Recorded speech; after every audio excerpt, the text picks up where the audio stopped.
Hi, and welcome back to another great episode of Cooking in the Kitchen with Morons. And today we're going to show you morons how to make General Tso's chicken. This is a nice Asian dish you can whip up real quick, tastes great, and you're going to impress the ladies. You got nothing to worry about with this one. What you want to do, first go out and get some nice cuts of chicken. You'll see a lot of recipes asking for thighs, dark meat cuts. I don't recommend those at all. Get two nice white breasts, nice and firm. And then we're going to go ahead and cut those in the shape that we want before we're frying them. Strips, cubes, you can do whatever. The thinner you go, obviously the less frying time they're going to have. What I do recommend is starting your oil, get that up to a nice high temperature when you're dealing with all this, so as soon as you're done, you're ready to go. After we get this cut up, we're going to go ahead and give it a light coating of flour. And that's going to help form a little bit of breading on the outside and give it a little bit of texture. Now that you got your chicken cut, you want to wash your hands just to stay hygienic. Then you want to take your bag and you want to put a cup of cornstarch, a third cup of rice flour, a little bit of pepper, a little bit of salt to give it flavor. And you want to throw your chicken in and toss it. The reason we actually did the cornstarch and the flour is because when we throw it in the boiling oil, it'll actually crisp it up and make it taste way better, in my opinion. So now you want to zip up the bag and toss it all around until you get it evenly coated on the chicken. Okay folks, after our shake and bake method here, we have a nice evenly coated piece of chicken. You don't want too much hanging on it, shouldn't be dripping off. The process we're going to use here, when you put hot food into oil, you want to it's called with floating. So you basically want to put it in real nice and even. Just don't throw it in, you're going to burn the hell out of yourself. So watch this here. Take it, float it in, no spatter, no mess, and best of all, no getting burnt. We're going to go ahead and fry all these chickens for approximately 5 to 7 minutes. As long as it gets a nice brown coating on the outside, that's what we're really looking for. These are cut to thin strips, so these are going to fry up real fast.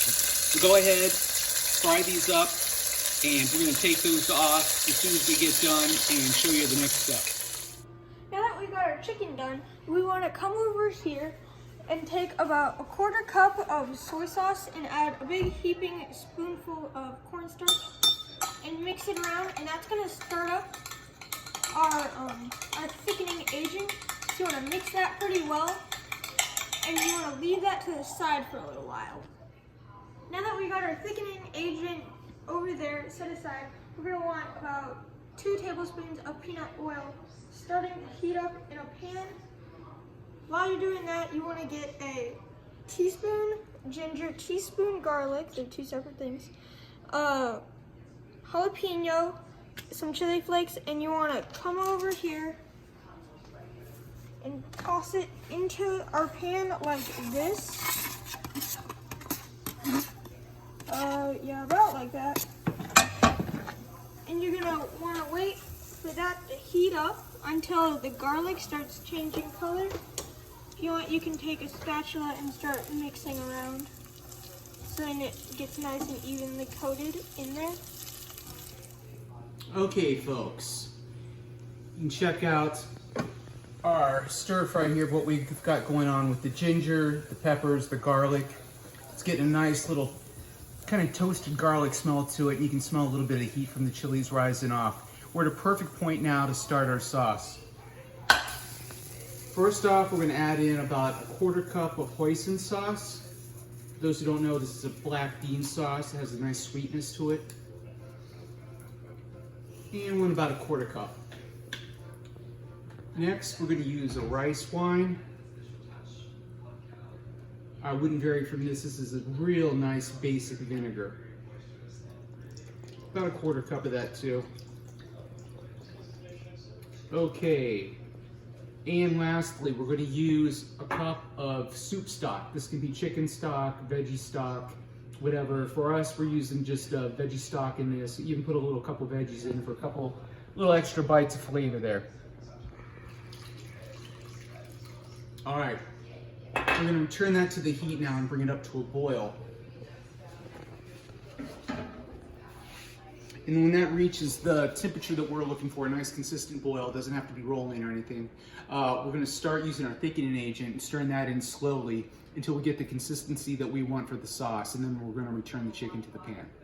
Alright guys, while your sauce is thickening up, this is a perfect time to go ahead and knock out your rice. The most simple side dish in the world. Rice is going to be 1 part rice, 2 parts water. You don't need salt, you don't need butter. If you want to put any crap like that in, you can. But it's literally this easy to be a rice making fool. Any moron can do this. 1 cup rice, 2 cups water, boom, done. I'm going to show you the moronic way to do it, which is the easiest way in the book. We're going to bring this up to a boiling temperature in the microwave, and then just cap it off and let it sit there. It's going to absorb all the water, come out perfect, light and fluffy. When it's done, you're just going to fluff it up with a fork a little bit, serve it right alongside your chicken. Okay, morons, check this out. What we have is a nice boil going on with our mixture of vinegar, hoisin, our sauteed herbs. Now we have our soy sauce with our cornstarch in there. Mix that really nice, and you want to keep this cool. Never heat up cornstarch or it turns up into a big blob. Now here's the way to do this, folks. Slowly start stirring this in.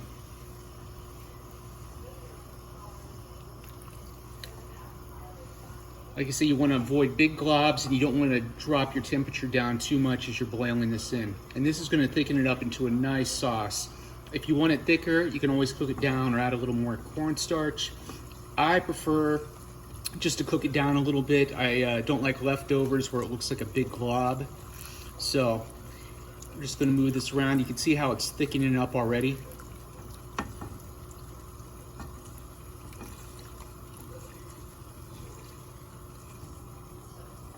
Now we're just going to continue heating that and stirring it until it gets to the point where we're going to return the chicken to it. Now that your sauce is thickened up like this, as you can see, you're going to start returning your chicken into the saucepan so then it can get nicely coated and soak up all that flavor, because cornstarch and salt and pepper isn't very flavorful. Now that that's been mixed in, you want to throw it into a bowl, and you can serve it on top of rice or just eat it how it is. I'm just going to eat it how it is, but you can actually add sesame seeds to give it a nice flavor and pizzazz, as the kids like to say these days. And yeah, I'm going to go eat this, and remember, if you can't cook this, you're a moron.